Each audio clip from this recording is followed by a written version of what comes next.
Haleluya, amin. Shalom jemaat yang dikasihi Tuhan. Saya percaya dimanapun Bapak Ibu berada saat ini, kita semua ada di dalam anugerah Tuhan yang luar biasa. Haleluya.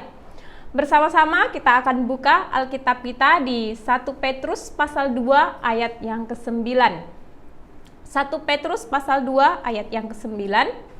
Tetapi kamulah bangsa yang terpilih, imamat yang rajani, bangsa yang kudus, umat kepunyaan Allah sendiri, supaya kamu memberitakan perbuatan-perbuatan yang besar dari Dia yang telah memanggil kamu keluar dari kegelapan kepada terangnya yang ajaib. Bapak Ibu yang dikasihi Tuhan, setiap kita pasti memiliki identitas diri. Seorang warga negara Indonesia yang sudah berusia 17 tahun itu wajib memiliki KTP, kartu tanda penduduk. Hal itu untuk menunjukkan bahwa seseorang tersebut sudah sah menjadi warga negara Indonesia. Dalam kartu tersebut juga tercantum nomor induk kependudukan, nama, tempat, tanggal lahir, jenis kelamin, alamat, agama, status pekerjaan, kewarganegaraan, dan masa berlaku. Nah, Bapak Ibu yang dikasihi Tuhan, selain dari KTP, kita juga memiliki identitas yang bersifat jasmaniah, yang pastinya satu dengan yang lain itu akan berbeda-beda. Identitas jasmaniah kita membuat seseorang itu bisa merasa bangga, karena mungkin dilihat dari tingkat pendidikannya yang tinggi mungkin, ataupun dia seorang yang kaya, ataupun dia cantik, dia tampan, ataupun mungkin dia mempunyai kuasa. Atau justru sebaliknya, identitas jasmaniah yang kita miliki itu menjadikan kita tidak berharga. Selain dari identitas jasmaniah, kita sebagai orang-orang pilihan Tuhan, kita juga memiliki identitas rohani di dalam Tuhan. Identitas yang baru di dalam Tuhan, identitas sebagai orang percaya. Identitas rohaniah ini terjadi ketika seseorang itu percaya menerima Yesus Kristus sebagai Tuhan dan Juru Selamat di dalam kehidupannya. Secara otomatis identitas baru ini akan melekat kepada orang tersebut. Di dalam suratnya 1 Petrus pasal 2 ayat yang ke-9 yang sudah kita baca bersama, kembali mengingatkan kepada setiap kita bahwa kita memiliki identitas di dalam Kristus. Nah, identitas apa saja yang melekat di dalam diri kita saat kita menerima Yesus Kristus sebagai Tuhan dan Juru Selamat? Yang pertama, identitas kita adalah sebagai bangsa pilihan atau orang pilihan. Orang Kristen adalah bangsa yang terpilih. Bangsa ini terdiri dari orang-orang yang dipilih oleh Tuhan. Artinya, ketika kita percaya kepada Yesus, kita adalah orang yang telah dipilih oleh Tuhan, orang-orang pilihan. Bapak, Ibu, dan saya juga, kita adalah orang yang telah dipilih oleh Tuhan. Pilihan Tuhan sendiri juga tidak memandang kepada suku, kepada warna kulit, ataupun tingkat pendidikan kita seperti apa, kedudukan sosial kita seperti apa, ataupun tingkat kerohanian kita seperti apa. Pemilihan Tuhan tidak berdasarkan itu semua, tetapi kita dipilih berdasarkan rencana Allah yang bersumber dari kasih dan anugerah Tuhan kepada setiap kita. Bahkan perbuatan baik yang kita lakukan pun belum tentu dapat menyelamatkan kita, belum tentu itu dapat membuat Tuhan memilih kita. Kalau kita dipilih oleh Tuhan, itu semata-mata karena rencana Tuhan dalam hidup kita, semua karena anugerah Tuhan dalam kehidupan kita.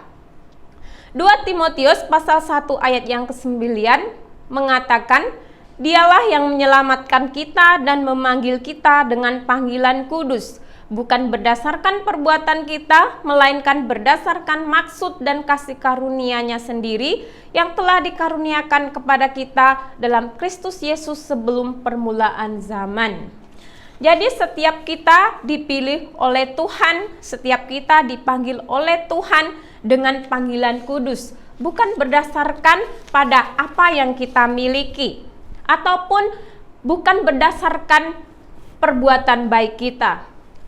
Kesadaran tentang anugerah pemilihan di dalam kehidupan kita seharusnya mendorong setiap kita, orang percaya, untuk berbuat baik. Kalau kita sudah dipilih dari antara orang-orang berdosa, karena itu sudah selayaknya kita untuk menunjukkan gaya hidup yang berbeda.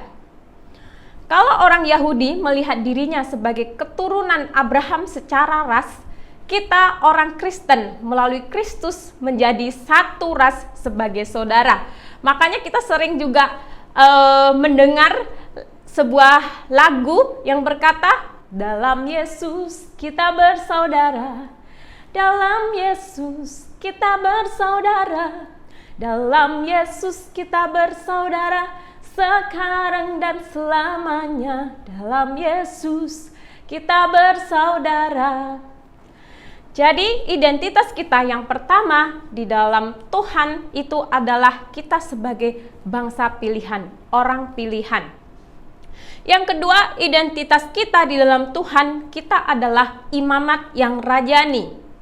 Sebutan imamat yang rajani dahulu juga dikenakan pada umat Allah di dalam Perjanjian Lama. Dalam Keluaran 19 ayat 6, Tuhan berkata kepada bangsa Israel, kamu akan menjadi bagiku kerajaan imam dan bangsa yang kudus. Nah, kerajaan imam atau imamat yang rajani ini merupakan penggabungan dua jabatan sekaligus ya Bapak Ibu, yaitu jabatan imam dan jabatan raja. Kalau pada zaman Perjanjian Lama, jabatan imam itu hanya untuk keturunan Harun. Nah, lebih jauh jabatan imam dan jabatan raja itu tidak bisa diberikan kepada orang yang sama. Kalau kita lihat pada peristiwa Saul ketika dia mengambil peranan sebagai imam, justru dia dihukum oleh Tuhan. Nah, bagaimana kita bisa mendapat sebutan sebagai raja dan imam sekaligus di dalam kitab Petrus ini? Yang pastinya ini bersumber daripada karya Kristus di dalam kehidupan orang percaya. Di dalam Ibrani 7 ayat 17 dikatakan di sana bahwa ia adalah imam menurut peraturan Melkisedek. Yesus Kristus sendiri adalah imam menurut peraturan Melkisedek. Sama seperti Melkisedek, Melkisedek itu adalah Raja Salem, dia seorang raja tapi juga seorang imam. Sama seperti Melkisedek memegang dua jabatan tersebut secara sekaligus di dalam Kejadian 14 ayat 18, demikian jugalah Kristus, demikian juga kita. Makanya kita sebagai orang pilihan Tuhan, kita memiliki identitas yang luar biasa.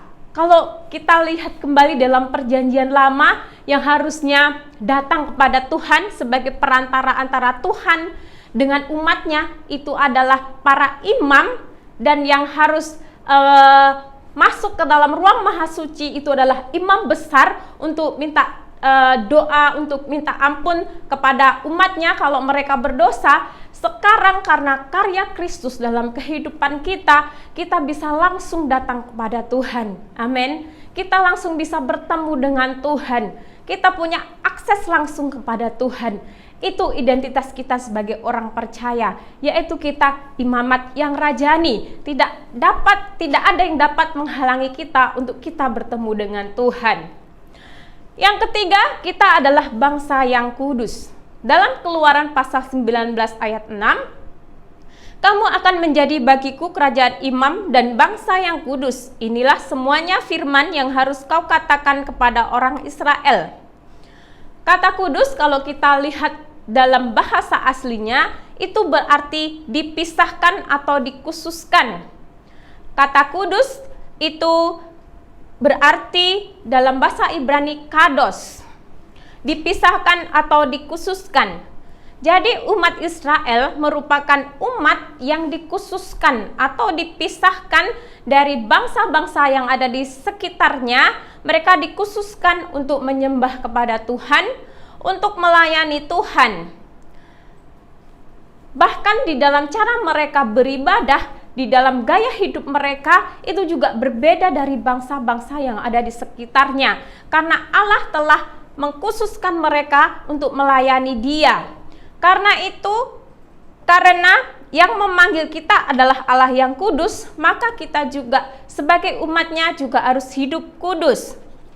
Dalam 1 Petrus 1 ayat 15 mengatakan, tetapi hendaklah kamu menjadi kudus di dalam seluruh hidupmu, sama seperti Dia yang kudus yang telah memanggil kamu. Nah, kalau kita lihat dari sini, kenapa perintah ini sangat penting di dalam 1 Petrus pasal 2 ayat yang ke-9 untuk orang-orang percaya pada saat itu, untuk mereka hidup kudus, karena orang-orang percaya pada waktu itu mereka hidup di tengah-tengah bangsa yang belum mengenal Tuhan. Jadi setiap saat mereka bisa mengalami penganiayaan ataupun mereka juga bisa difitnah. Kalau dengan demikian, sehingga dalam kehidupan mereka tidak boleh membuka celah untuk mereka diserang ataupun dijatuhkan. Sehingga hidup mereka harus hidup kudus. Yang keempat, identitas kita di dalam Tuhan, kita adalah umat kepunyaan Allah. Imamat pasal 26 ayat 12 mengatakan, tetapi aku akan hadir di tengah-tengahmu dan aku akan menjadi Allahmu dan kamu akan menjadi umatku. Artinya bahwa umat Israel itu adalah umat kepunyaan Allah. Setiap orang yang dipilih Tuhan adalah orang-orang yang merupakan umat kepunyaan Allah. Orang Kristen adalah kepunyaan Allah karena mereka sudah dibeli dengan darah Yesus yang mahal. Dengan darah Yesus di atas kayu salib, setiap kita adalah umat kepunyaan Allah. Kita sudah ditebus oleh Yesus di atas kayu salib. Kita menjadi orang yang berharga, kita menjadi umat pilihannya. Bahkan di dalam 1 Petrus pasal 2 ayat yang ke-10, Petrus berkata, kamu yang dahulu bukan umat Allah, tetapi yang sekarang telah menjadi umatnya, yang dahulu tidak dikasihani, tetapi yang sekarang telah beroleh belas kasihan. Kita sebagai orang percaya kepada Tuhan, kita pun harus ingat dari mana kita dulu diambil. Bahwa kita dulu juga orang-orang yang harusnya tidak bisa menerima anugerah. Kita tidak berhak untuk menerima belas kasihan. Tetapi karena Allah mengasihi kita, Dia memilih kita, Dia menguduskan kita, dan kita dipanggil untuk hidup serupa dengan Dia. Identitas rohani kita di dalam Tuhan adalah sama satu dengan yang lain, yaitu kita sebagai bangsa pilihan, imamat yang rajani, bangsa yang kudus dan kepunyaan Allah.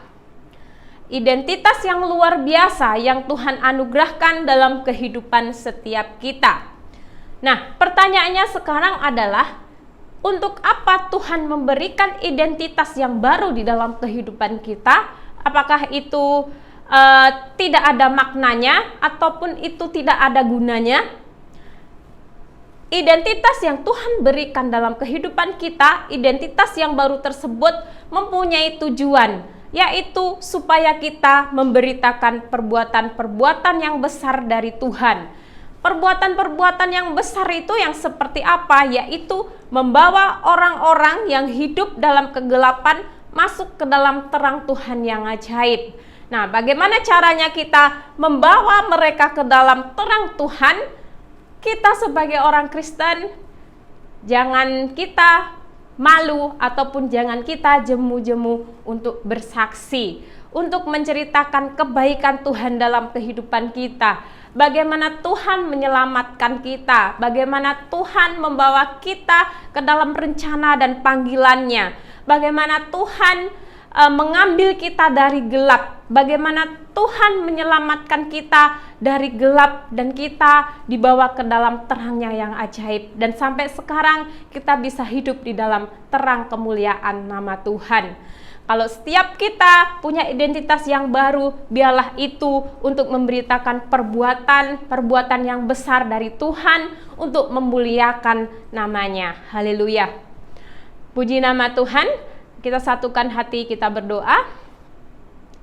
Bapa Surgawi, kami mengucap syukur untuk firman-Mu pada saat ini. Kalau kami boleh belajar tentang identitas kami di dalam Tuhan yang Tuhan berikan kepada kami ketika kami percaya kepadamu, identitas yang luar biasa. Ingatkan kami senantiasa Tuhan, sadarkan kami senantiasa bahwa kami adalah orang pilihan-Mu, bahwa kami adalah imamat yang rajani, kami adalah orang-orang yang kudus, yang Tuhan panggil untuk memberitakan perbuatan-perbuatan yang besar yang dari Tuhan, untuk membawa orang-orang kepada terang-Mu yang ajaib ya Tuhan. Terima kasih Bapa, berkati umat-Mu dimanapun mereka berada saat ini Tuhan. Biarlah firman ini ya Tuhan boleh menjadi rema dalam kehidupan mereka, bahkan boleh berbuah di dalam kehidupan mereka. Terima kasih Bapa, terpujilah nama-Mu, dalam nama Tuhan Yesus kami berdoa, haleluya, amin.